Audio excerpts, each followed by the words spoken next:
La réussite demande de tout sacrifier pour y arriver. T'es d'accord avec cette affirmation ? On en parle tout de suite. Tu es mère et entrepreneur ? Tu te sens parfois dépassée et tu as envie de tout abandonner, ton entreprise et tes enfants ? Ça arrive même au meilleur. Moi, je vois ça comme un manège à sensations avec des bas et des hauts. Bienvenue dans le podcast Mompreneur ambitieuse, pour que tu ne te sentes plus seule et découragée. Je m'appelle Laetitia Mazax. Je suis chiropracteur, mentor, formatrice et conférencière et mère de 2 enfants de 3 et 5 ans. J'aide les mompreneurs à booster leur business sans sacrifier leur vie de famille. Alors, parmi les croyances très couramment véhiculées, notamment auprès des mamans, des jeunes mamans, sont que la réussite nécessite de tout sacrifier et qu'à partir du moment où on choisit d'avoir des enfants, on va mettre une croix sur la réussite. Mais en fait, c'est quoi la réussite ? Je te partage aujourd'hui ma vision de la réussite. Lorsque j'étais enfant, pour moi, la réussite, c'était d'avoir un 20 sur 20. Et je dois t'avouer que cette notion m'a poursuivie encore bien longtemps parce que lorsque j'avais envie d'échanger avec mes parents ou avec un être cher et que je voulais lui montrer que j'avais de la valeur, la première chose qui me venait en tête, c'est « Ah, j'ai eu un 20 sur 20 !» Et en fait, j'étais plus à l'école. Donc pour te montrer que cette croyance de la réussite m'a poursuivi un bout de temps. Par la suite, cette perception de la réussite, cette vision de la réussite a évolué en fait. J'ai compris par la suite que réussir tout d'abord dans les études, ce n'était pas forcément avoir un 20 sur 20. Réussir, c'était faire l'analyse de ses erreurs pour les comprendre et pour pouvoir faire différemment la fois prochaine. Et c'est ça, pour moi, la réussite maintenant. Puis, lorsque j'ai commencé à travailler, mon indicateur principal de réussite, c'était mon chiffre d'affaires. Et je peux te dire que tout au début, quand j'ai commencé à travailler, voire pendant plusieurs années, les premières années de ma carrière en fait, je m'attachais beaucoup à la notion de chiffre d'affaires. Et j'avais l'impression que, comme je n'avais pas un certain chiffre d'affaires, qu'en fait je n'avais pas réussi dans la vie. Et comme j'avais cette croyance que il faut tout sacrifier pour réussir, je me disais je vais sacrifier des choses, je vais passer plus de temps, etc. pour pouvoir arriver à augmenter mon chiffre d'affaires qui était mon indicateur principal de retour, de réussite.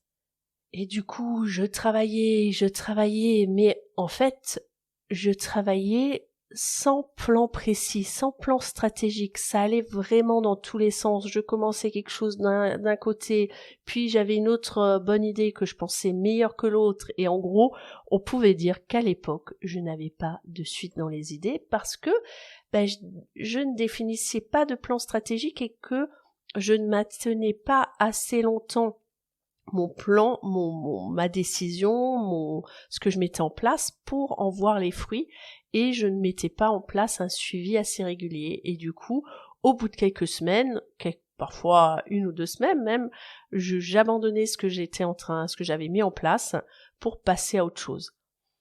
Et je me suis rendu compte, grâce à la recherche que j'ai fait, en me formant, en lisant, que ce qui me manquait, c'était une cohérence. Et à chaque fois que on me disait il faut que tu fasses un plan stratégique, moi je suis quelqu'un d'assez impulsif et j'ai envie d'avoir des résultats rapidement. Donc tout ce qui ne créait pas forcément de résultats ou de satisfaction rapide, j'avais tendance à l'abandonner. Et j'avais beaucoup de mal à me dire tu vas mettre en place un plan stratégique pour les 6 mois à 1 an à venir. Parce que je me disais, moi j'ai envie de faire des choses tout de suite. Et en fait, grâce à l'expérience, je me suis rendu compte de l'importance de faire ce plan et de définir. Alors il y a plein de choses, plein d'idées, plein de choses qui sont bonnes à faire, mais par contre, il n'est pas toujours possible de consacrer du temps à toutes les choses en même temps. Donc un plan stratégique, ça va être de définir qu'est-ce qu'on fait à quel moment. D'accord, quand tu crées une entreprise, bien sûr, il faut communiquer, il faut faire un site internet, c'est bien de faire un site internet. Pour certains, ils vont te dire il faut avoir des cartes de visite, et puis il faut avoir un local, et puis il faut trouver un nom pour son entreprise, et puis etc., etc. Et en fait, bien sûr, tu pourrais te dire je fais mon site internet, mais en même temps, si t'as pas encore de statut, si t'as pas défini le statut sous lequel tu veux exercer, ou si même parfois t'as pas encore défini quelle est l'activité que tu peux faire, j'en ai vu, du coup tu vas te perdre dans des détails, ce qui m'arrivait très très souvent de me lancer à faire par exemple une présentation d'une conférence que je voulais organiser, et puis je me lançais à tout de suite en utilisant le programme, comment ça s'appelle, programme PowerPoint, et puis je me mettais à tester si je mets du rouge, du vert, et puis des petites fleurs par-ci par-là, mais j'avais même pas encore travaillé sur qu'est-ce que je voulais dire, qu'est-ce que je voulais partager, etc. Donc c'est à ça que va te servir un plan stratégique. Mais je dérive là par rapport à la réussite. Donc au début de mon exercice, mon critère qui déterminait si j'avais réussi était la notion de chiffre d'affaires. Et même si je savais que le chiffre d'affaires n'a rien à voir avec le bénéfice, je m'attelais quand même à observer que mon chiffre d'affaires. Et justement, c'est en retravaillant cette notion-là au niveau comptabilité, au niveau des différents accompagnements que j'ai pu moi-même suivre en tant qu'élève, notamment avec Stéphanie, qu'on a rencontrée dans l'épisode précédent, Stéphanie de la 3e dimension, qui est une ancienne expert comptable qui partage son amour et sa passion de la comptabilité afin que ça puisse devenir un outil pour t'aider à définir tes objectifs et à définir aussi ta réussite. En fait, ma perception de la réussite a évolué.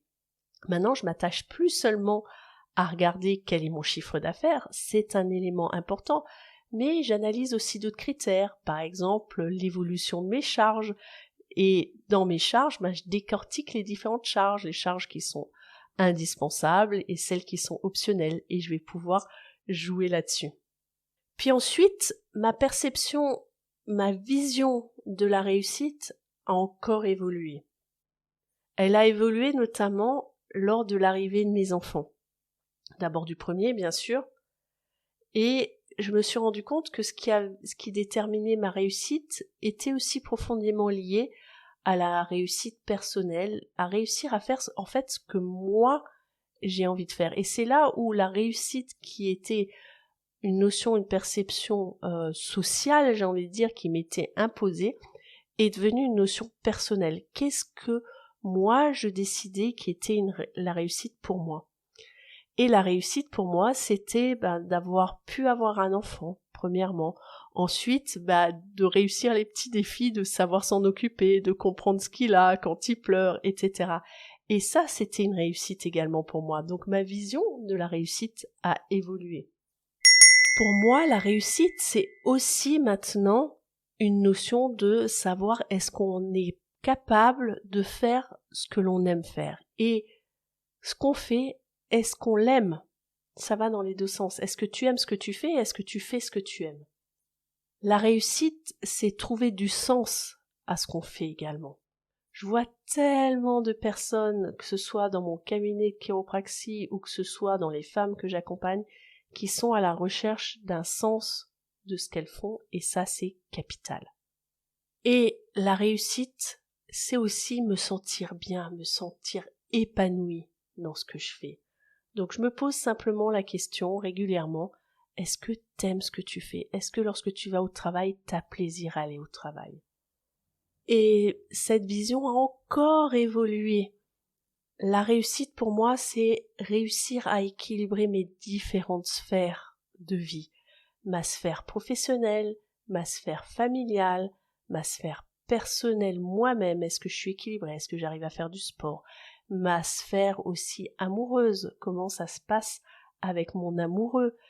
Etc.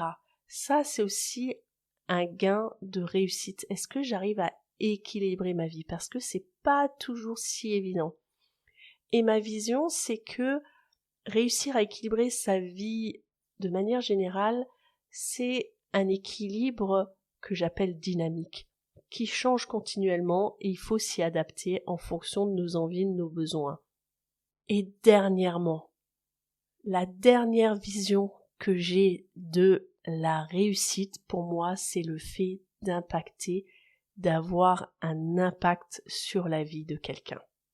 Et cet impact, parfois c'est facile de s'en rendre compte parce que les gens que tu as en face de toi sont assez expressifs et vont te partager l'impact que tu as sur eux, mais parfois c'est plus compliqué à avoir. C'est de connaître cet impact que tu as sur les gens. Et c'est là où il faut parfois aller chercher et aller demander aux gens, parce que si tu leur demandes pas quel est l'impact que tu as eu sur eux, parfois certaines personnes, par timidité ou par manque de se prendre le temps pour analyser ces choses-là, ils vont pas te le partager.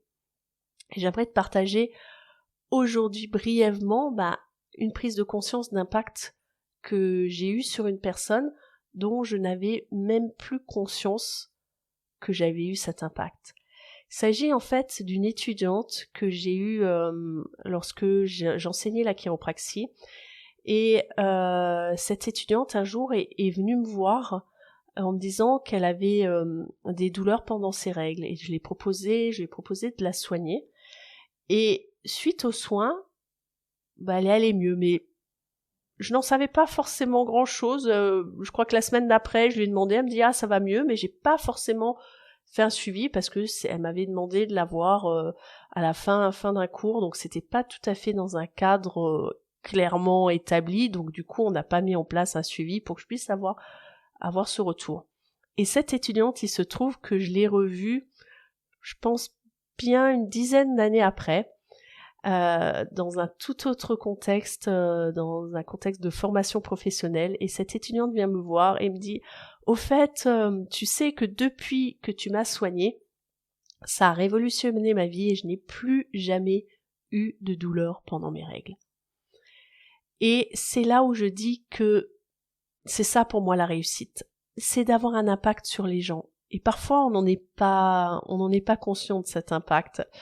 Et il faut aller le chercher, ou il faut savoir se contenter, se souvenir de cet impact. Il y a quelques années, du coup, j'ai commencé un petit carnet dans lequel je note ces petites anecdotes, ces impacts que j'ai pu avoir. Parce que parfois, notre mémoire est défaillante et on se souvient plus de ces éléments-là. Et ce petit carnet, il me sert surtout, je vais le rouvrir lorsque aussi j'ai comme ça peut arriver, un coup de mou, je suis dans le creux de la vague, ça va pas, je suis fatiguée, je suis épuisée. Je vais rouvrir ce petit carnet pour me souvenir de l'impact que j'ai pu avoir sur des personnes. Et d'ailleurs, dans les jours qui viennent, je te partagerai l'impact qu'ont pu avoir les coachings que j'ai pu réaliser auprès de 2 femmes. Donc j'aimerais te partager les témoignages. Il s'agit de Lynn et de Mélissa. Donc reste à l'écoute. Si tu n'es pas abonné au podcast, abonne-toi pour être informé de la sortie des prochains épisodes. Et d'ailleurs, je t'invite dès à présent à me partager justement l'impact que j'ai pu avoir sur toi, que ce soit en écoutant ces podcasts, quel a été l'épisode qui t'a le plus marqué, ou dans ce même épisode, quel est le moment qui t'a le plus impacté. Tu peux venir me partager ce qui t'a impacté soit sur mon profil personnel Laetitia Mazax. Mazax, ça s'écrit M-A-Z-A-C-Z. Souviens-toi, il y a 2 Z comme dans Zorro. Et tu peux aussi me partager sur la page du podcast Mompreneur Ambitieuse. Ça me fera plaisir d'avoir tes retours et tu seras peut-être mise en lumière par rapport à ton expérience.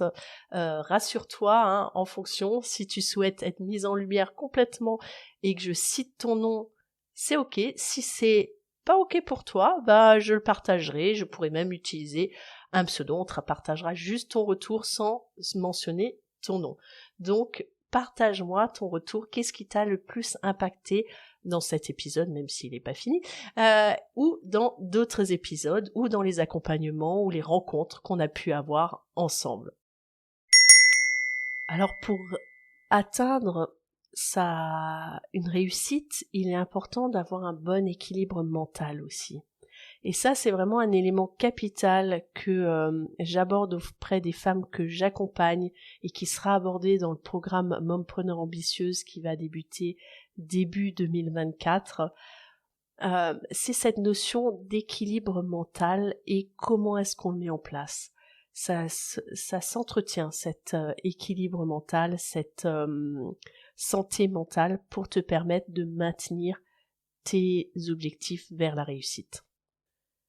Et la réussite, pour moi, c'est aussi atteindre un objectif qu'on s'est fixé. Et d'ailleurs, dans l'épisode le prochain épisode, je crois que c'est le prochain épisode, oui, tout à fait.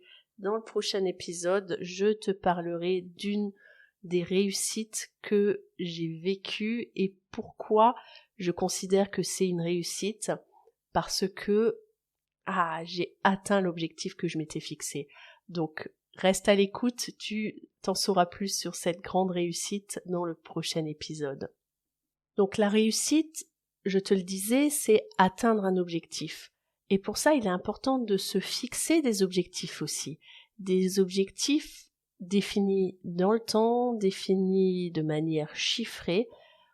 Et moi, les indicateurs que j'utilise de réussite, par exemple, de mon business, ça peut être autant la notion de chiffre d'affaires, c'est aussi, je m'attache un petit peu plus à regarder l'excédent brut d'exploitation, comme dirait mon amie Stéphanie que j'ai reçue dans le podcast il y a quelques épisodes.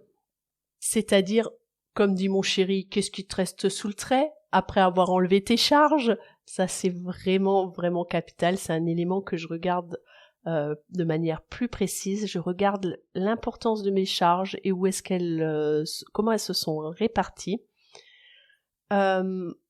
Et je me demande, est-ce que j'ai passé une bonne journée, une bonne semaine, une bonne année? Comment je me sens?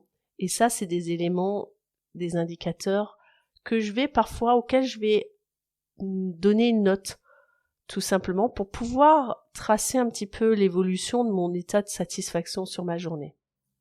Je t'invite donc à te poser la question de qu'est-ce que c'est pour toi la réussite? Est-ce que c'est quelque chose que tu as construit de par toi-même, ou est-ce que la réussite, c'est quelque chose une notion qui t'a été imposée socialement ou par ta famille, ton entourage? Quels sont tes critères qui déterminent si tu as réussi? Tu peux me partager ces choses-là sur les réseaux sociaux, sur Facebook, tu me retrouves sur Mompreneur Ambitieuse.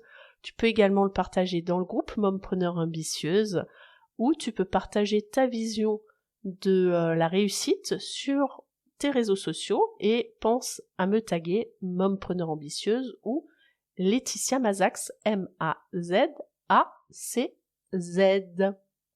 Et si tu as besoin d'aide pour clarifier ta vision de la réussite, ou si tu souhaites être accompagné pour définir ton plan stratégique vers ta vision de la réussite, sache que début 2024 commence le programme Mompreneur Ambitieuse.